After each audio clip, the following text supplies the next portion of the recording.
Indefinitely. Alisha के लिए ये परफेक्ट अपॉर्चुनिटी थी उस चीज़ का पीछा करने की जो वो सच में चाहती थी। अब ड्यूक के मैनर में किसी के अचानक आने से गार्ड्स और हाउस होल्ड स्टाफ में भागदौड़ मच जाती है क्योंकि वो गेट खोलने की जल्दी करते हैं। अंदर फैमिली मेंबर्स जल्दी से एंट्रेंस के पास जमा हो जाते हैं। हलचल देखते हुए हैरी पूछता है कि क्या उनके पिता एक्सपेक्टेड टाइम से पहले आ गए हैं। उसकी माँ उसे कॉशन करती है कि वो अपना ध्यान रखे क्योंकि वो बहुत तेज़ी से मूव कर रहा लगता है। सबसे बड़ा बेटा फिर पूछता है कि क्या उसे प्लान्स में अचानक चेंज के बारे में कुछ पता था।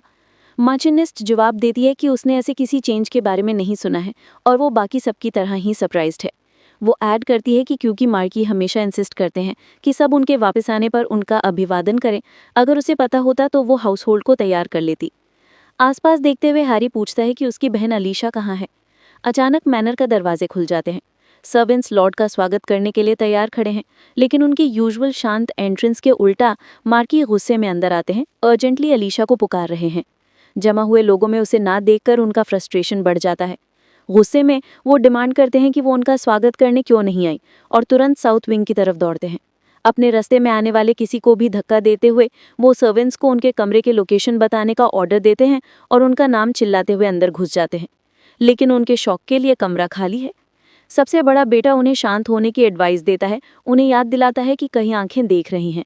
अभी भी गुस्से में मार्की सबको घूरते हैं और डिक्लेयर करते हैं कि उनकी बेटी गायब है और किसी को नहीं पता कि वो कहाँ चली गई है। अचानक कोई मेंशन करता है कि वो एचवेरिया गई है। कंफ्यूज्ड होकर मार्की एक्सप्लेनेशन डिमांड करते हैं। मार्चिनिस्ट आगे बढ़ती है और कंफर्म करती है कि उसे अलीशा से एक लेटर मिला था। उसमें अलीशा ने रिवील किया था कि उसे टेरिटरीज के साथ एक नोबल टाइटल मिला है और उसने अपनी ज़मीन को इंडिपेंडेंटली मैनेज करने का फैसला किया है। शॉक्ड होकर मार्की पूछते हैं कि मार्चिनिस्ट ने ऐसे रेकलेस डिसीजन की अनुमति क्यों दी। वो इंसिस्ट करते हैं कि हाउस की लेडी होने के नाते उसे अलीशा को जाने से पहले रोक देना चाहिए था। हल्का स्माइल करते हुए मार्चिनिस्ट जवाब देती है कि वो उसे रोक नहीं सकती थी, भले ही वो चाहती। वो उन्हें याद दिलाती है कि उन्होंने खुद उसे साउथ विंग में एंटर होने से मना किया था, जिससे उसके लिए अलीशा से मिलना भी इम्पॉसिबल हो गया था। स्टंट होकर मार्की अपना सर पकड़ते हैं और पूछते हैं कि क्या ये उनका बदला लेने का तरीका है। मार्चिनिस्ट शांति से उन्हें कहती है कि वो सिर्फ सच बोल रही है। वो रूल्स जो उन्होंने हाउस होल्ड में रखे थे अब उनके खिलाफ जा रहे हैं। वो ऐड करती है कि अलीशा के 17 साल के जीवन में उस लड़की ने एक बार भी कुछ नहीं मांगा था या अपनी इच्छाएं व्यक्त नहीं की थी, लेकिन रिसेंटली अलीशा ने उसे मदर के रूप में एड्रेस करते हुए एक लेटर भेजा और पहली बार एक फेवर रिक्वेस्ट की। उसमें उसने मार्चिनिस्ट से भीख मांगी कि वो उसके पिता को रोक दें ताकि वो बिना पकड़े गए भाग सके। एक माँ के रूप में वो अपनी बेटी को निराश नहीं कर सकती। अब नहीं, जब अलीशा ने एक परफेक्ट रोल मॉडल बनने का फैसला किया है। पहल करते हुए वो मार्की को कहती है कि उन्हें अपने तरीके बदलने चाहिए और अपने बच्चों को टूल्स की तरह ट्रीट करना बंद करना चाहिए। ये सुनकर मार्की मजबूती से जवाब देते हैं कि वो अभी के लिए डिस्कशन बंद कर देना चाहिए। वो ऐड करते हैं कि नोबल फैमिलीज में पैदा होने वालों का फ़र्ज़ होता है कि वो अपने हाउस की सेवा करें, और अगर वो किसी को अरेंज कर सकती हैं जो अलीशा को एचवेरिया से वापस लाए, तो वो साउथ विंग में मामलों को अपनी इच्छा अनुसार हैंडल कर सकती हैं, एक बार जब उनकी बेटी सुरक्षित वापस आ जाए। उन्हें जाते हुए देखते हुए वो चुपचाप सोचती है कि कम से कम इससे अलीशा को कुछ दिन मिल गए हैं। वो हैरान होती है कि क्या उसकी बेटी सुरक्षित है और क्या वो अपनी डेस्टिनेशन तक पहुंच गई है। इसी बीच अलीशा की अपनी जर्नी उसे उसकी नई डेस्टिनेशन तक ले आई है। जैसे ही बड़े दरवाजे खुलते हैं, सर्वेंट्स और अटेंडेंट्स उसका स्वागत करने के लिए तैयार खड़े हैं। अलीशा प्रेपरेशन से इम्प्रेस्ड है और हाउस होल्ड का हेड उसका गर्मी से अभिवादन करता है। उसके लंबे डिस्टेंस को एक्नॉलेज करते हुए वो एक्सप्लेन करते हैं कि उसके कंफर्ट के लिए एसेंशियल अरेंजमेंट्स पहले ही कर दिए गए हैं। अलीशा प्रेपरेशन के लेवल से एस्टोनिश्ड है, स्पेशली क्योंकि उसके आने का समय इतना अचानक था और बिना किसी सूचना के। वो काउंट रॉकजेल्स एस्टेट पर पहुंची है। हाउस की लेडी एक्सप्लेन करती है कि उन्हें ड्यूक से खबर मिली थी, इसलिए सब कुछ पहले से तैयार था। वो अलीशा को उसके नए कमरे में दिखाती हैं, उसे अश्योर करती हैं कि एनी, एक ब्राइट हार्टेड और चीयरफुल यंग अटेंडेंट, उसकी डेली नीड्स में असिस्ट करेगी। अलीशा तुरंत एनी के लाइवली नेचर को नोटिस करती है, कुछ ऐसा जो उसने घर पर बहुत कम एनकाउंटर किया था, जहाँ का एटमॉस्फेयर हमेशा हैवी रहता था। उसके कमरे के रास्ते में एनी खुशी से एक्सप्लेन करती है कि हर कोई अलीशा के आने से एक्साइटेड था और एस्टेट को सजाने में अपना बेस्ट दिया था, उम्मीद करते हुए कि उसका स्टे ब्लेस्ड और एंजॉयबल होगा। वो दरवाज़ा खोलती है जो एक लग्जरियस कमरा दिखाती है जो क्रिस्टल एक्सेंट्स और वाइट कॉन्ट्रास्ट से सजा है। अलीशा स्पेस की तारीफ करती है और जब एनी पूछती है कि क्या उसे वो पसंद है, तो वो स्माइल करती है और जवाब देती है कि उसे बहुत पसंद है। रिलीव्ड और हैप्पी होकर एनी उसे कहती है कि अगर उसे कभी कुछ चाहिए तो उसे सिर्फ बेल बजाने की ज़रूरत है। एक पल के लिए अकेली छोड़ दी जाने पर अलीशा रिफ्लेक्ट करती है कि इस जगह को बर्नार्डो वेल्स का फाइनल मास्टरपीस कहा जाता था। इसे अपनी आंखों से देखकर वो रियलाइज करती है कि एस्टेट सच में अपनी रेपुटेशन पर खरी उतरती है। उसी पल डेजी, उसकी लॉयल मेडन फ्रेंड, पूछती है कि वो एट्शावेरिया के बजाय इंपीरियल कैपिटल क्यों पहुंच गए हैं। अलीशा शांति से एक्सप्लेन करती है कि टाइटल सेरेमनी बहुत जल्दी होने वाली है, जिसके कारण उनके पास पहले एट्शावेरिया जाने का टाइम नहीं है। एक छोटी स्माइल के साथ वो डेजी से पूछती है कि क्या वो अब उसके साथ शॉपिंग करना पसंद करेंगी। अब डेजी के साथ शॉपिंग का बड़ा राउंड प्लान करते हुए अलीशा सजेस्ट करती है कि क्योंकि वो पहले ही कैपिटल में है तो उन्हें बाहर जाकर थोड़ा फन करना चाहिए ताकि उनका माइंड रीसेट हो जाए। जल्द ही बाद वो अटेलिया के एक बुटीक में एंटर करती हैं, एक स्टोर जो परफ्यूम्स बनाने और बेचने के लिए फेमस है। आसपास देखते हुए वो रियलाइज करती है कि सारी अफवाहें जो उसने जगह के बारे में सुनी थी सच थीं। परफ्यूम्स और उनके बॉटल सच में एक्स्ट्रावेगेंट है। अगर वो अभी भी अपनी पुरानी होती तो वो इंपीरियल कैपिटल में ऐसी जगह पर कदम रखने की कल्पना भी नहीं कर सकती थी। पास्ट में वो अपनी लाइब्रेरी में छिपी हुई होती, किताबें पढ़ रही होती, लेकिन अब वो एक परफ्यूम उठाती हैं और उसे ट्राई करने को कहती हैं।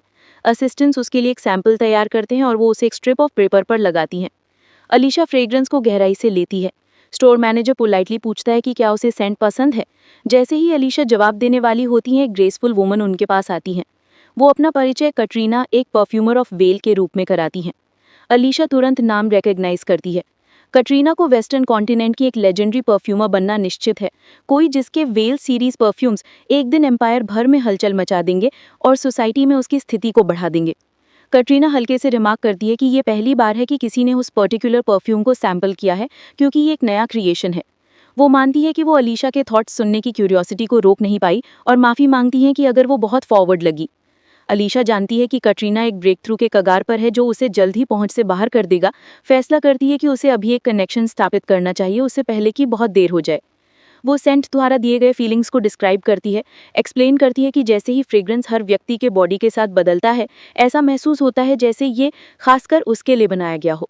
डिलाइटेड होकर कटरीना उन्हें थैंक्स कहती है कि अलीशा ने उनके क्रिएशन के पीछे के सही इरादे को समझ लिया है। अलीशा हमली जवाब देती है कि सम्मान उसका है कि उसे इतने गिफ्टेड परफ्यूमर से मिलने का मौका मिला। कुछ प्लेजेंट कॉन्वर्जेशन के बाद अलीशा कटरीना के कई परफ्यूम्स खरीदने का फैसला करती है। जाने से पहले वो ऐड करती है कि जब कटरीना अपना अगला मास्टरपीस क्रिएट करेगी तो उसे खुशी होगी कि उसे उसके एस्टेट पर डिलीवर किया जाए। अपने मन में अलीशा सोचती है कि भले ही कटरीना टैलेंटेड है, उसकी फॉरेनर और कॉमनर होने की औकात उसकी प्रोग्रेस में रुकावट डाल सकती है। अपना नोबल नाम ऑफर करके अलीशा कटरीना को एक प्लेटफॉर्म देने की योजना बनाती है, जबकि हाई सोसाइटी में एक पावरफुल एलाई भी सिक्योर करती है। वो फॉर्मली कटरीना को कोलैबोरेशन के लिए इनवाइट करती है और कटरीना गहराई से सम्मानित होकर एक्सेप्ट करती है। मामला सुलझ जाने के साथ अलीशा अपनी परचेज करने के बाद स्टोर से चली जाती है। अपने नेक्स्ट स्टॉप के रास्ते में डेजी उसे बड़ी आंखों से देखती है और रिमार्क करती है कि उसने कभी नहीं जाना था कि अलीशा को परफ्यूम्स का इतना शौक है। अलीशा इसे हंसकर उड़ा देती है, कहती है कि उसे सच में ज़्यादा नहीं पता, उसने सिर्फ कॉन्फिडेंस के साथ एक्ट किया क्योंकि वो जानती है कि कटरीना नियर फ्यूचर में क्या करने में सक्षम है। अपने कई पास्ट एक्सपीरियंसेस से अलीशा ने सीख लिया है कि ज्ञानी व्यक्ति की तरह कैसे बात करनी है, क्योंकि कैपिटल में छोटी सी भी कमजोरी दिखाने से लोग उसे कम समझने लगेंगे।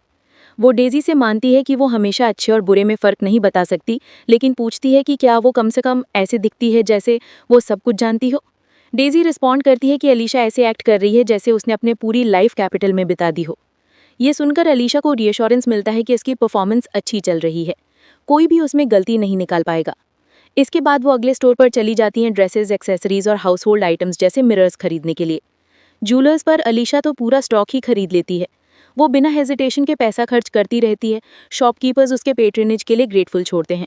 डेजी अभी भी इस एक्स्ट्रावेगेंस पर शॉक्ड है, देखती है कि अलीशा कितनी आसानी से खुद को संभालती है। डेजी का एस्टॉनिशमेंट देखकर अलीशा पूछती है कि क्या वो अनएक्सपेक्टेड टर्न ऑफ इवेंट से थक गई है। फिर वो स्माइल करती है और उसे थोड़ा और रुकने को कहती है क्योंकि वो अब दिन के आखिरी स्टॉप पर जा रहे हैं, एक मशहूर शॉप जो बूट्स और फाइन फुटवेयर में विशेषज्ञता रखती है। वो शॉप में एंटर करते हैं और ओनर पोलाइटली पूछता है कि वो उनके किस काम आ सकता है। अलीशा जवाब देती है कि वो एम्ब्रॉयडरी ऑर्डर प्लेस करना चाहेंगी। आदमी एक्सप्लेन करता है कि एम्ब्रॉयडरी ऑर्डर सेकंड फ्लोर पर हैंडल किए जाते हैं और जूडिथ, जो महिला उस काम को मैनेज करती है, उसे पुकारता है। उसे बताता है कि उसके पास कस्टमर्स इंतजार कर रहे हैं। जूडिथ जल्दी से नीचे आती है और अलीशा और उनकी कंपनी को ऊपर आने को इनवाइट करती है। अलीशा शांति से बैठती है, अपने चेहरे का कुछ हिस्सा ढकने के लिए एक फैन पकड़े हुए। जूडिथ कुछ चाय तैयार करने का ऑफर करती है और माफ़ी मांगती हैं अगर जगह अनटाइडी लगती है। कहती हैं कि अगर उसे पता होता कि गेस्ट्स आ रहे हैं तो वो बेहतर तैयार करती। वो एक्सप्लेन करती हैं कि वो काम में दबी हुई हैं और दूसरे ड्यूटीज़ पर ध्यान नहीं दे पाई हैं। अलीशा उन्हें रीअश्योर करती है कि माफ़ी मांगने की कोई ज़रूरत नहीं है, ऐड करती है कि उसे जगह अपने तरीके से मनमोहक लगती है। जल्द ही चाय सर्व की जाती है। जूडिथ अपना परिचय फिर से जूडिथ पुलमैन के रूप में कराती हैं, कहती हैं कि वो उसे सिर्फ जूडिथ बुला सकती हैं। वो दोबारा माफ़ी मांगती हैं, कहती हैं कि वो ज़्यादा पढ़ी लिखी नहीं है, लेकिन उसने स्कूल जाने की कोशिश की है, जिससे उसे उसके सारे काम करने में मदद मिली है।